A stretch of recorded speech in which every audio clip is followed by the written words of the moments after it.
Sementara relawan Jokowi mengapresiasi langkah Polda Metro Jaya karena telah menetapkan Roy Suryo CS sebagai tersangka dugaan penyebaran fitnah ijazah palsu Joko Widodo. Ketua Umum Jokowi Mania Andi Aswan bilang, mantan Presiden Jokowi atau Presiden ke-7 RI Joko Widodo ini siap hadir ke pengadilan dan membuka ijazah aslinya apabila dibutuhkan.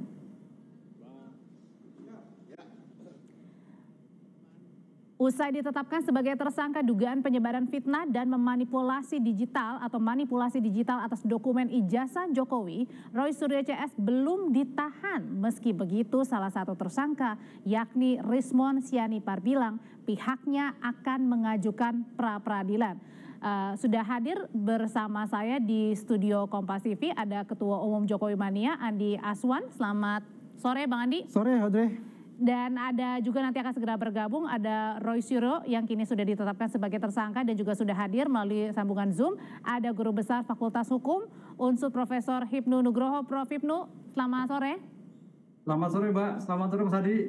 Selamat sore Pak Hipnu. Ya, saya mau coba ke Mas Roy dulu yang sekarang tersambung melalui sambungan telepon sebelum tiba ke studio Kompas TV. Selamat sore Mas Roy. Ya, sore Mbak, aku ada di ruang sebelah.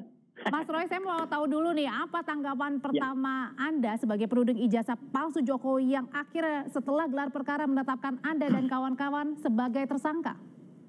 Ya, nggak apa-apa, itu kan hak dan kewenangan dari polisi, hak saya juga untuk membela diri, dan insya Allah nanti akan kita buktikan, seluruh rakyat Indonesia akan melihat apakah bukti-bukti yang sudah kemudian digunakan untuk menersangkakan saya, itu benar-benar ada atau hanya fotokopi. Karena kita tahu, pada kasus yang lulu ya ditetapkannya Gus Nur dan bahkan ditahannya Gus Nur dan Bambang Tri itu semuanya hanya berbekal fotokopi. Lah ini kan dahsyat. Apakah di era dulu 2 orang kemudian dipidana ya di era Jokowi, apakah sekarang di era Prabowo ya 8 orang akan kemudian dipenjara hanya gara-gara fotokopi dari ijazah Jokowi? Saya tetap yakin ya nanti dia tidak akan menunjukkan ijazahnya di sidang karena berkali-kali ada sidang ya dia tidak pernah dan mangkir gitu aja, bahkan bohong ya, berkali-kali dia bohong juga. Jokowi itu apa? Berarti ya sampai sekarang Anda masih setelah ditetapkan sebagai tersangka Anda masih yakin bahwa ijazah Pak Jokowi tidak asli? Tidak asli, 99,9% Oke. Dan insya Allah itu nanti rakyat akan melihat dan Allah Subhanahu Wa Taala akan menjadi saksi semua. Oke, tersangka Roy Suryo, Bang Andi masih berkeyakinan sudah ditetapkan sebagai tersangka, masih yakin ijazahnya Pak Jokowi nggak asli? Ya itu kan haknya Mas Roy Suryo ya yang mengatakan itu. Yang jelas kita lihat institusi negara sudah mengatakan bahwa ijazah beliau adalah asli. Bagaimana katakan ijazah beliau asli ya sekarang sudah ada penetapan tersangka ya kan. Ada 8 orang dibagi 2 klaster. Dibagi 2 klaster. Jadi ini menarik ya. Artinya ada 5 orang klaster 1, ada 3 orang di klaster 2 ya. Jadi intinya di sini adalah perbedaannya itu hanya di pasal yang digunakan. Oke. Ada pasal 160 terus ada pasal yang di luar yang pasal 160 itu di klaster yang kedua. Ya pada dasarnya ya kita juga menghormati apa yang telah dilakukan oleh Mas Roy Suryo dan kawan-kawannya itu dalam arti pembelaannya nanti ya mau melakukan pra-peradilan itu adalah hak konstitusi yang dilindungi negara juga. Oke, apa benar Mas Roy Suryo dan kawan-kawan ini akan mengajukan pra-peradilan? Nah kalau ini saya asli datang ada fisiknya. Kalau yang tadi ijazahnya itu nggak asli. Tapi sudah ditetapkan sebagai tersangka Mas Roy. Nggak apa-apa, yang namanya tersangka itu 1 tahapan. Wong saya tersangka nanti mungkin kalaupun jadi terdakwa. Kalau nanti terus lagi misalnya jadi terpidana, ada yang terpidana 6 tahun aja masih bisa menghina hukum seenaknya dada-dada. Tapi nggak takut Mas Roy? Apanya? Nggak takut nih nanti? Yang saya takut dan teman-teman takut adalah kuasa Allah Subhanahu Wa Taala. Kalau hanya dengan bukti-bukti yang zalim kayak gini, ya kita akan lawan. Lawan termasuk dengan mengajukan pra-peradilan? Ya, itu nanti adalah salah satu apakah kita mau pra-per atau tidak, tunggu tanggal mainnya. Kenapa harus ada? Apakah dengan pra-peradilan menunjukkan bahwa kemudian juga Anda takut? Oh, enggak juga. Jadi yang namanya praper itu hak.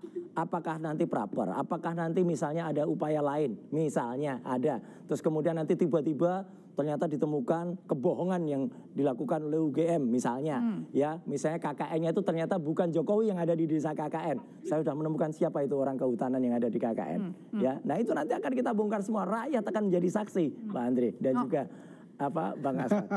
Masih terus melawan nih Bang Andi, masih terus melawan kubunya. Ya kalau tidak ada perlawanan itu bukan Roy Suryo. Itu ciri-ciri khas beliau ya. Kita hargailah apa yang dilakukan oleh Mas Roy Suryo itu udah hak konstitusi beliau. Dengan keyakinan kita itu terhadap apa yang dikatakan oleh semua institusi negara termasuk penerbit ijazah itu adalah UGM mengatakan itu sudah final, itu artinya ijazahnya beliau asli dan beliau hadir berkuliah karena banyak. PT Kutus-Kutus Herbal kini kami hadir dengan nama baru Sanga-Sanga. Minyak balur herbal racikan Babe Bambang Pranoto kini bertransformasi jadi lebih modern, terbuat dari rempah dan bahan herbal pilihan, diramu dengan hati dengan aroma rempah dan lavender yang menenangkan sehingga dapat merelaksasi tubuh dan pikiran. Bukan sekedar minyak tapi solusi sehat alami yang efektif andalan setiap saat. Sanga-Sanga, solusi sehat secara alami. Cari yang ada foto peraciknya. Di pengadilan. Nggak apa-apa, buka. Kalau gitu, ijazahnya ada nggak di pengadilan? Oke, kalau gitu saya mau nanya ke Prof. Hipnu. Prof. Hipnu sebenarnya di mana sih unsur pidananya? Padahal ini kemudian tadi berkelit bahwa Mas Roy bilang bahwa ijazahnya ini diambil dari media sosial ya, salah satunya. Itu makanya mohon maaf untuk Pak Kapolda ya, Pak Irjen Asep ya, tolong nasihatin benar buahnya benar enggak. Informasi yang masuk ke Irjen Asep, saya mengedit ya, saya dan pada itu mengedit kemudian ijazah, kemudian mengedarkan palsu. Wow, itu kebohongan publik.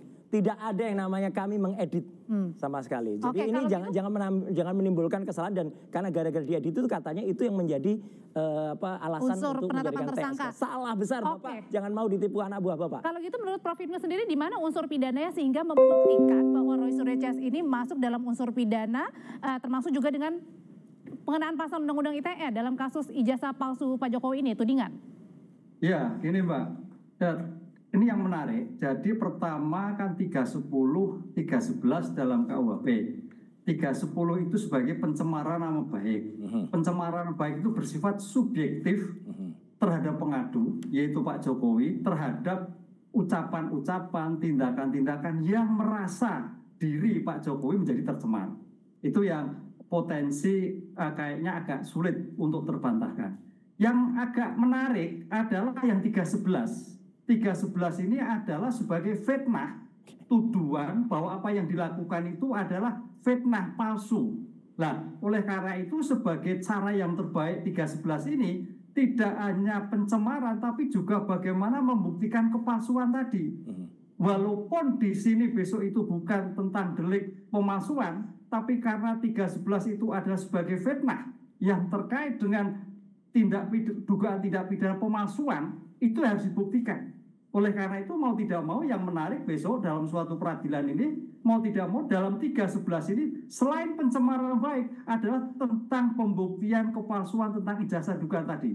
Ini yang menarik. Jadi kalau biasa kasus-kasus biasa kan terkait dengan pemalsuan 362. Ini enggak 311 tapi diikuti dengan suatu pembuktian delik pemalsuan tadi. Jadi di sini yang menarik. Jadi di sini Prof yang akan menarik adalah justru terjadi perang dalam sidang ini ya, saling membuktikan. Iya. Ini kan 311 itu fitnah tentang dugaan yang dilakukan tidak benar, tentang kepalsuan. Kepalsuannya di mana? Kan itu nih. Karena ini suatu yang jadi merupakan satu kesatuan itu. Jadi bukan pencemaran Pak, tapi fitnah yang menyangkut tindak pidana jagung palsu. Lah, palsunya di mana? Ini ya saya kira menarik. Jadi suatu bentuk penyelesaian secara efektif, efisien di dalam pengungkapan suatu perkara. Sehingga kemarin tentang pembuktian-pembuktian yang dilakukan oleh Polda itu sudah bagus. Lah sekarang tinggal dalam suatu persidangan tentang pembuktiannya. Karena ini bukan delik pemalsuan tapi delik tentang fitnah menyebabkan kepalsuan dari fitnah yang bersangkutan. Ini yang menarik. Kalau yang terkait IT, saya kira IT itu hanya sebagai alat. Kalau tudingan fitnah itu siapa yang harus membuktikan terlebih dahulu, Prof? Ya, di sini nanti dua-duanya. Pak Jokowi membuktikan, Pak Roy membuktikan sama-sama. Jadi asli atau tidak? Berarti artinya ijazah asli itu memang harus diperlihatkan di dalam sidang nanti? Kalau menurut diksi 311 adalah kepalsuan, tuduhan kepalsuan. Itulah yang harus dibuktikan. Ini yang selama ini tidak pernah terjadi, tapi ini sebagai suatu diksi yang menarik, yang karena memang sejak awal ini perdebatannya adalah Pak Roy menginginkan suatu persidangan, sehingga mudah-mudahan pandangan saya, hakim akan memberikan ruang tentang hal tersebut. Sehingga sebelum masuk pada 3.11. Kalau 3.10, oke, itu nama pribadi. Tapi yang 3.11 yang menarik Mbak, IT menarik karena itu hanya sebagai alat. Digunakan dengan IT. Nah itu kalau IT kan semua orang tahu. Makanya dalam IT itu ancamannya lebih besar, 7 tahun. Gitu. Ya. Mas Roy, berkali-kali kan Pak Jokowi juga sudah siap gitu. Kalau di persidangan saya akan memperlihatkan jika dibutuhkan. Bohong itu. Ijazah aslinya. Bohong itu. Berarti artinya nanti akan ada perang untuk memperlihatkan ijazah dalam sidang? Buktikan kata-kata saya, bohong kata-kata dia. Dia berkali-kali ditantang di sidang, tidak akan berani menunjukkan. Dan selalu menggunakan segala cara untuk memanipulasi sidang. Dibikin NO lah, dibikin pengadilan takut dan lain sebagainya. Dan ini bagus sekali statement dari Prof. Hipnu ini. Karena sama juga dengan statement yang disampaikan secara langsung ya oleh mantan Kabar Eskrim yang namanya Pak Susno Duaji, ya ijazah yang dipersoalkan harus dibuktikan dulu, ya sah atau tidak. Yang punya kewenangan membuktikan adalah pengadilan tata usaha, jadi pengadilan yang lain. Ini nggak bisa Polda memastikan itu. Kalau ijazah produk pejabat tata usaha negara dan beliau menyatakan salam hangat dari Xinjiang, Cina. Barusan beliau WA ke saya. Jadi artinya terima kasih Pak Susno, terima kasih juga Pak Ugro. Orang-orang polisi yang masih sehat pikirannya, yang kemudian tidak hanya asal menggunakan alat bukti atau informasi. Sekali lagi saya sangat menyayangkan statement dari Pak Irjen Asep yang mengatakan mereka ditersangkakan karena mereka melakukan editing. Tidak ada Pak editing yang dilakukan. Justru ada orang PSI yang namanya siapa itu yang kemudian Sandi itu ya, itu yang kemudian mengupload dan membuat ijazahnya miring.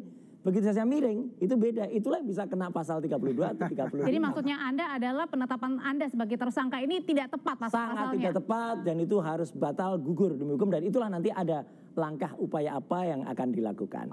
Ya Pak Andi silakan Anda ketawa. Bang Andi, sebenarnya kemarin pada saat Anda dimintai keterangan oleh media adalah bagaimana respon Anda terkait dengan tudingan atau sangkaan atau Mas Roy Suryo sudah ditetapkan sebagai tersangka, Anda bilang Pak Jokowi sudah siap memberikan ijazahnya, menghadirkan ijazahnya di persidangan. Jadi kalau tadi dibilang Mas Roy bilang itu adalah bohong, belum tentu?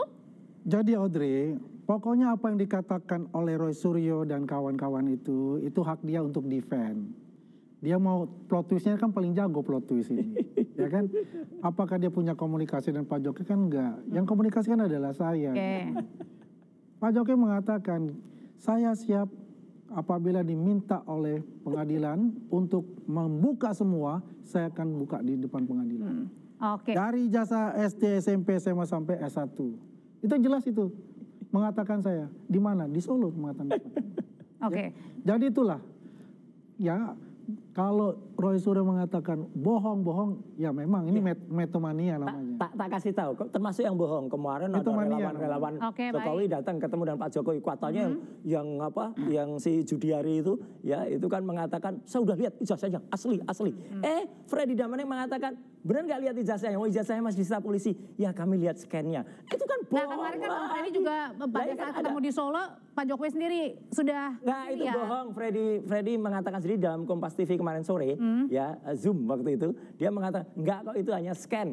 Gimana ini scan? Jadi, kalau gitu, jadi kebohongan itu akan diturunkan dari Jokowi ke. Jadi setelah ditetapkan sebagai tersangka, apa langkah hukum selanjutnya yang akan dilakukan oleh Mas Roy nanti ya, usai jeda. Iya.